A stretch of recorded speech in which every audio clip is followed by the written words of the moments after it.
Good afternoon. It was here at Bletchley Park where codebreakers, including the British genius Alan Turing, cracked the Enigma cipher, and where we used the world's first electronic computer. Breakthroughs which changed possibilities for humanity. So there could be nowhere more fitting for the world to come together to seize the opportunities of the greatest breakthrough of our own time, while giving people the peace of mind that we will keep them safe. I truly believe there is nothing in our foreseeable future that will be more transformative for our economies, our societies, and all our lives than the development of technologies like artificial intelligence.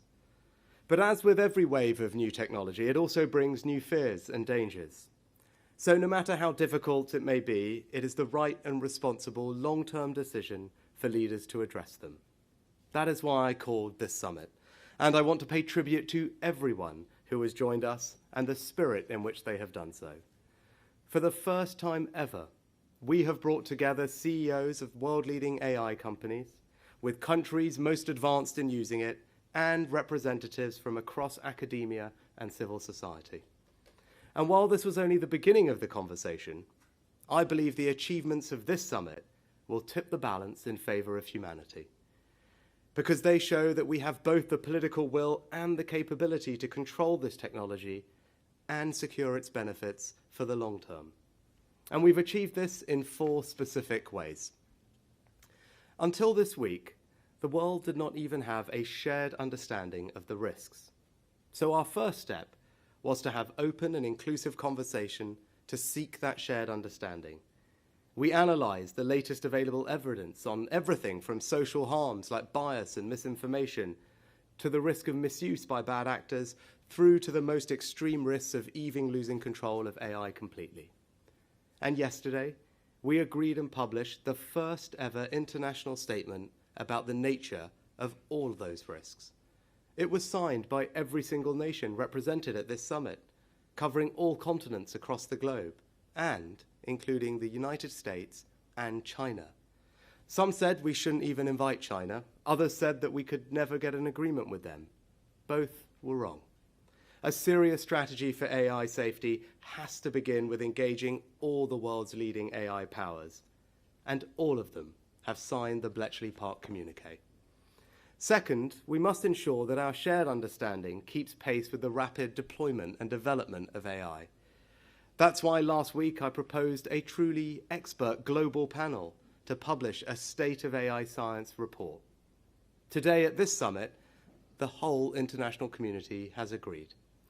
This idea is inspired by the way the Intergovernmental Panel on Climate Change was set up to reach international science consensus. With the support of the UN Secretary General, every country has committed to nominate experts. And I'm delighted to announce that Turing Prize winner and godfather of AI, Yoshua Bengio, has agreed to chair the production of the inaugural report. Third, until now, the only people testing the safety of new AI models have been the very companies developing it. That must change. So building on the G7 Hiroshima process and the global partnership on AI, like-minded governments and AI companies have today reached a landmark agreement. We will work together on testing the safety of new AI models before they are released.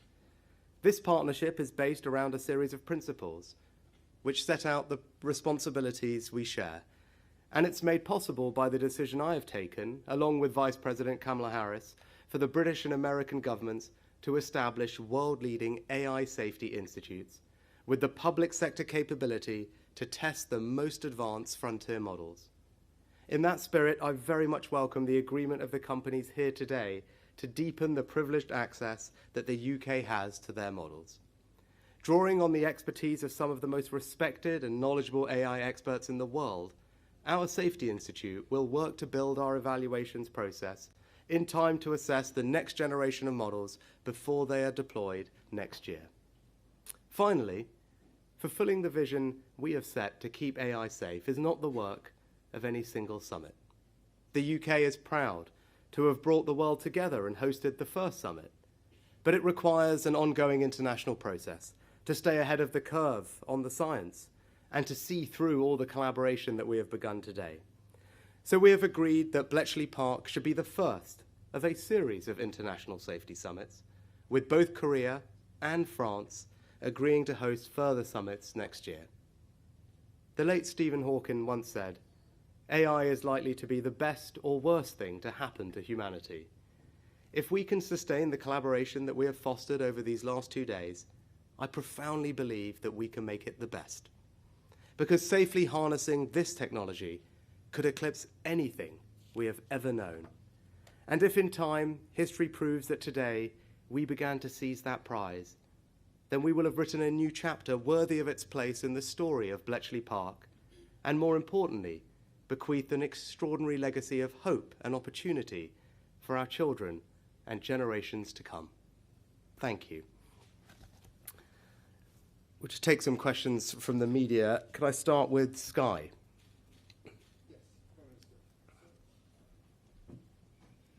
Thank you very much indeed for taking my question. Can you tell me, you say that you've deepened the access that you're going to get for testing and safety. Can you give us an example, a concrete example of how you're going to get better or deeper access to some of these models to reassure people that they will be safer following these negotiations?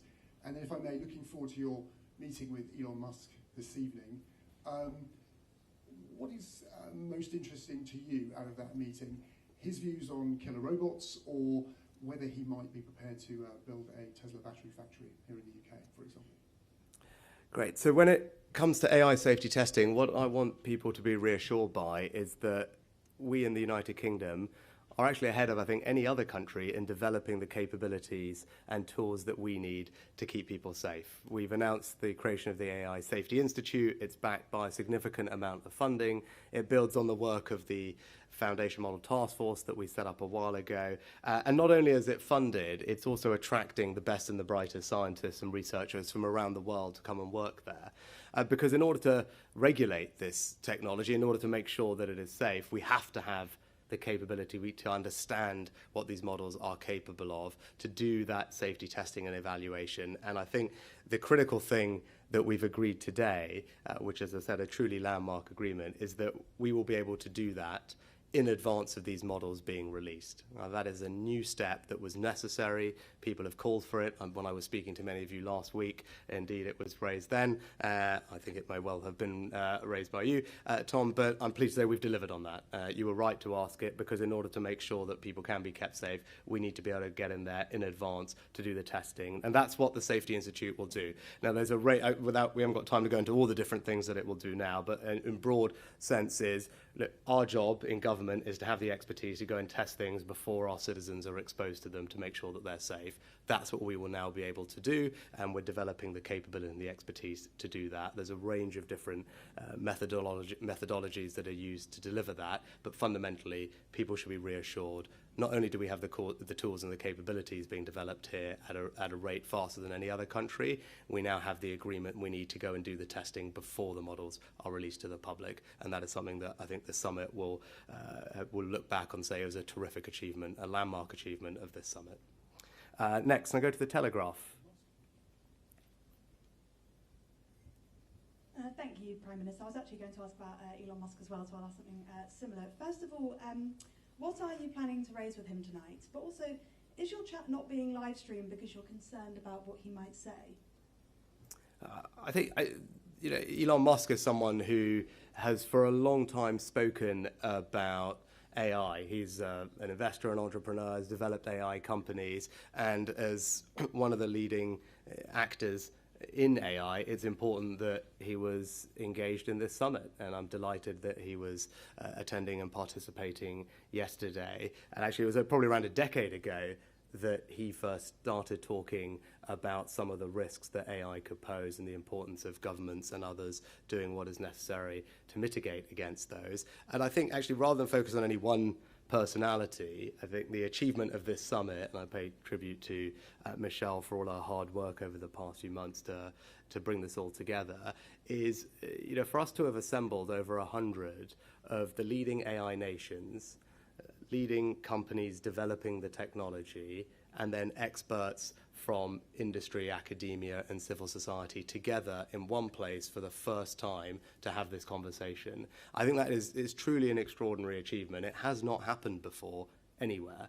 And that's the United Kingdom demonstrating global leadership to make that happen. It's not about any one person, it's about the collection that we have brought together. And as you can see in my remarks, not only has it been a very good and thoughtful conversation, it has led to some very concrete outcomes that will ensure that we all can enjoy the benefits of AI, which are extraordinary in how it's going to change our lives in healthcare and education, our economy, but do so in a way that is safe.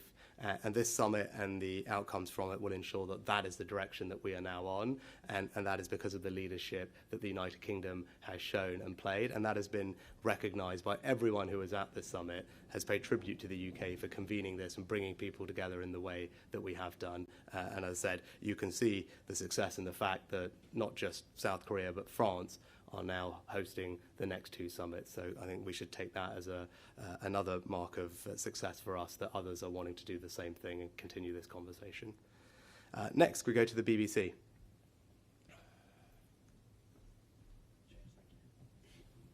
Thank you, Prime Minister. Chris Mason, BBC News. Your focus at the summit here has been on safety issues relating to AI. But do leaders need to be more candid about the consequences of AI revolutionising workplaces, bluntly, potentially putting lots of people out of work? Yeah, I know this is an anxiety that people have, and I think there's a couple of different ways that we should think about it. The first is we should look at AI much more as a co-pilot than something that necessarily is going to replace someone's job. AI is a tool that can help almost everybody do their jobs better, faster, quicker. And that's how we're already seeing it being deployed. So if you take in government, for example, DWP, a caseworker at the moment putting together paperwork for a benefits tribunal, I think maybe can do about 11 cases over the course of a week. AI can do the same amount of work with that same person. It can help that same person do the same amount of work in an hour. And that's extraordinary because it means that person can then get through the backlogs much faster. We can get through people's cases much quicker. And it's a good example of how we can bring the benefits of AI to lots of people. But we should think of it much more like that, like a co-pilot to someone doing their job. And that's how I think about it. Technology always has the potential to change labour markets and patterns of employment. It's hard to predict how that will evolve. What we do know is that AI already is responsible for 50,000 jobs across the UK. We should be proud that we are a leading AI nation. We've got world-leading research talent here, companies developing technology that's already creating jobs in every part of our country. And as it pertains to the future, I think I'm of the view that technology like AI, which enhances productivity, over time is beneficial for an economy. It makes things cheaper. It makes the economy more productive.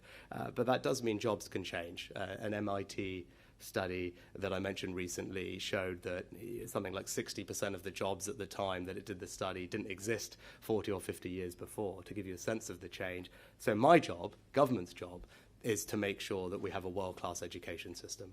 That is my answer in a nutshell. That's why I don't want people to be worried, because we are building a world-class education system, not just in our schools where standards are going up, not just in the reforms for 16 to 18-year-olds that I announced recently with more maths and English, broader curriculum, higher quality technical education brought together, but with lifelong learning, the ability to train and retrain backed by government support at any stage in your life. That is what a world-class education system looks like. And it's because we're delivering that, I'm confident that we as a society will just reap the benefits of AI economically, and people will always be able to have the opportunities to flourish because we'll be supporting them to get the skills that they need. And so I know it's an anxiety that people have, but you should be reassured because we're developing the education and skill system that we need to ensure everyone can flourish over the years and decades to come. Next, could I go to ITV?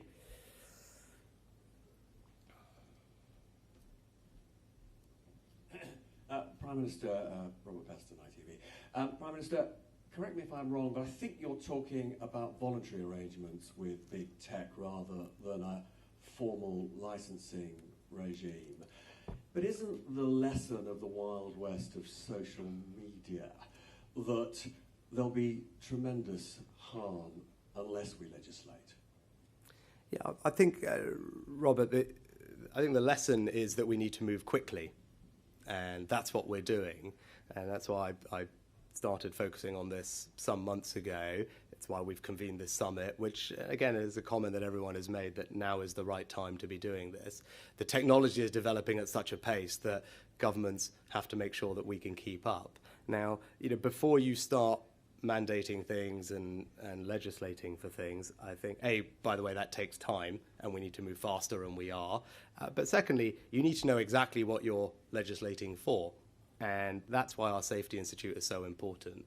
With a technology that is developing in the way that it is, where the people who are developing it themselves are constantly surprised by what it can do, it's important that that regulation is empirically based, that it's based on scientific evidence. And that's why we need to do the work first. So the Safety Institute, which is up and running, needs to do the evaluations and the research and the testing so we understand what we're dealing with, I think, before we can then spell out the formal regulation that's required. But look, I'm highly confident that we have got the agreement that we need from the leading frontier AI companies, all of whom are represented at this summit, to get the access that we need to do the testing that is required, and we will be able to work in partnership with other AI safety institutes. The Vice President was here and talking about this yesterday, as was the US Commerce Secretary. It's a very welcome development that countries like the US are also developing a safety institute, and they've been very clear they expect to work closely with ours, and that was what we wanted to achieve at this summit. It wasn't just about us doing this.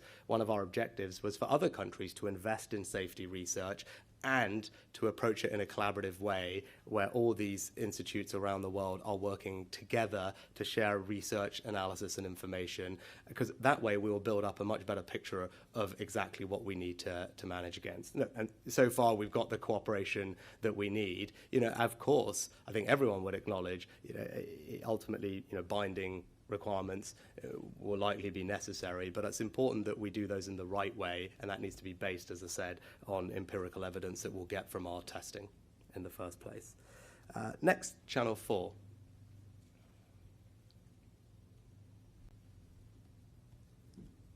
Hi, Prime Minister, it's Halle Abrahimi from Channel 4 News. Professor Benjo is very keen that the onus is on companies to prove that their AI applications are safe. Do you back that call? Should the onus be on the companies, and should they be asked to have a certain amount of budget dedicated to making sure that those AI applications are safe? The point I would make is that what we can't do is expect companies to mark their own homework. Right?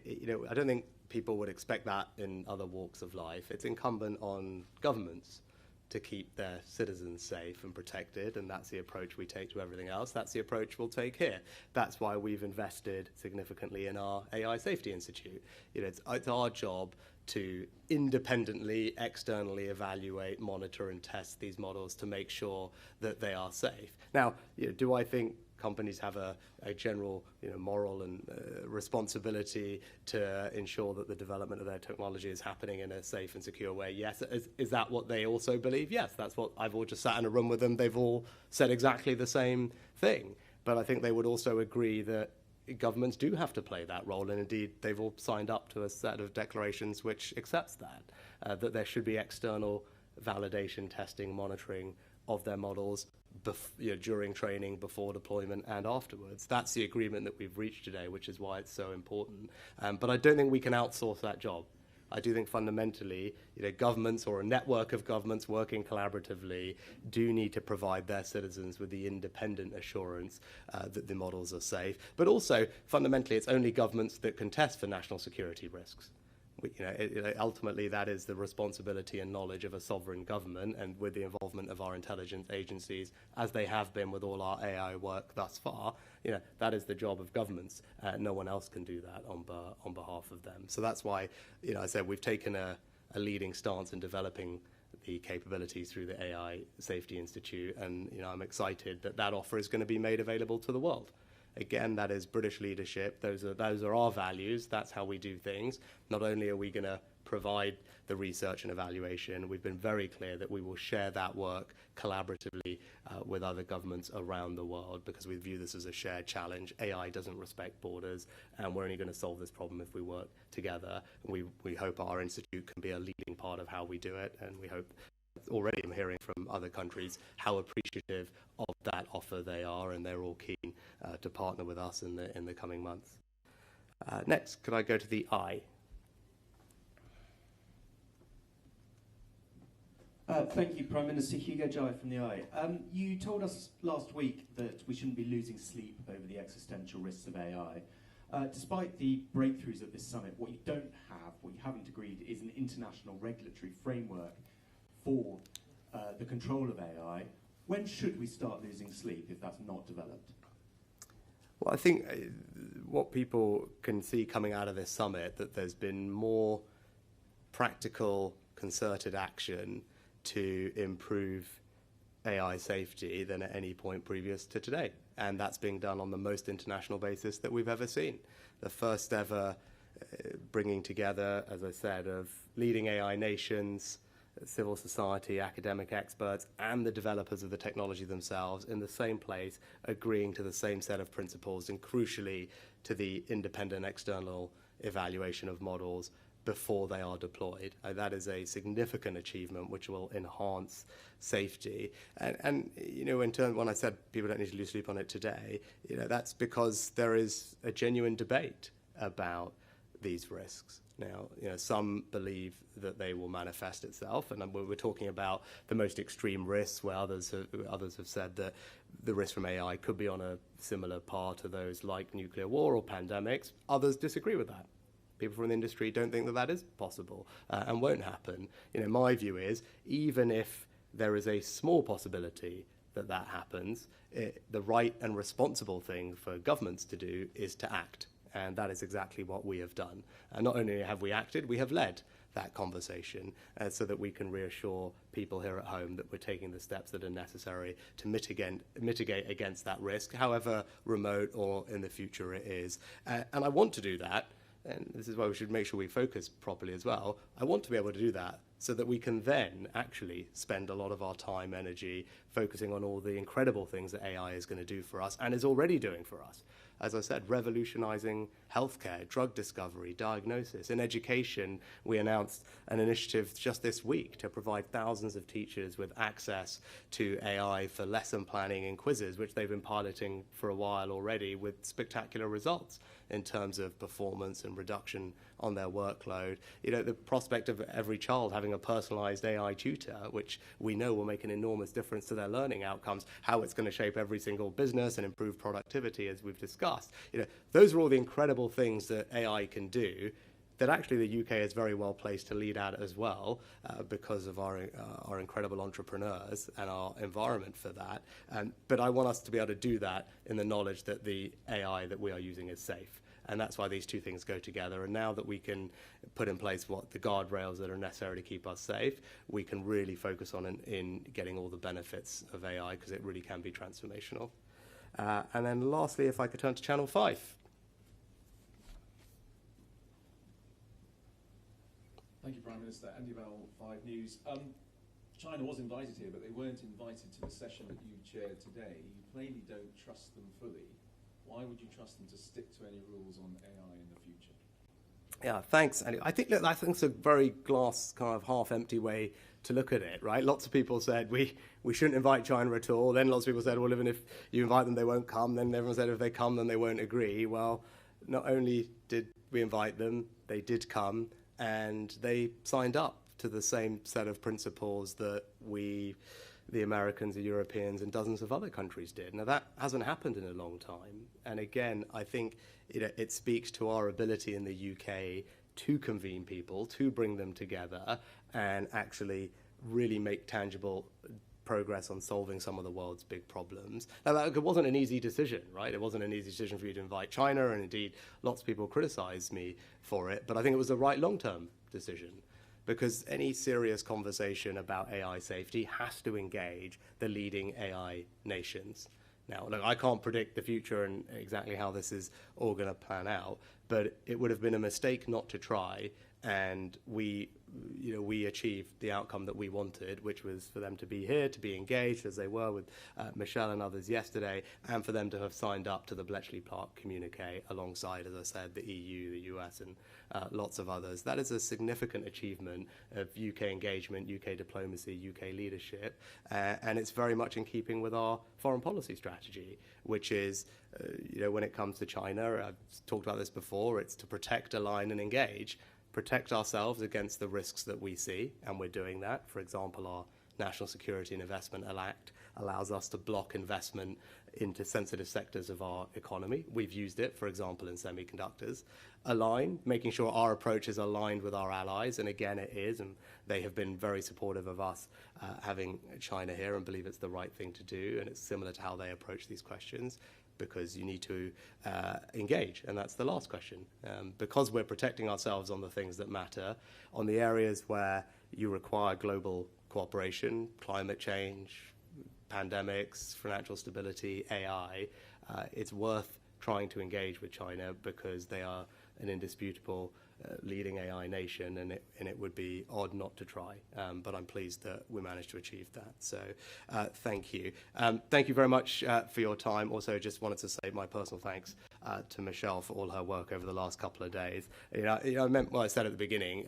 This was, I think, a huge success for the UK the last couple of days. We did something that many people thought was not possible, and we did it really well. And if you speak to anyone here over the past couple of days, I think they will tell you that what's happened here has been a truly historic set of achievements. We've been able to convene this group of people for the first ever time and leave here with a set of very tangible outcomes that will make an enormous difference to people's lives and ensure that we can realize the incredible benefits of AI, safe in the knowledge that we're doing what is required to mitigate against the risks. I think that time will show that that was a significant achievement over the past couple of days. So thank you to Michelle for all hard work, and thank you all for being here as well.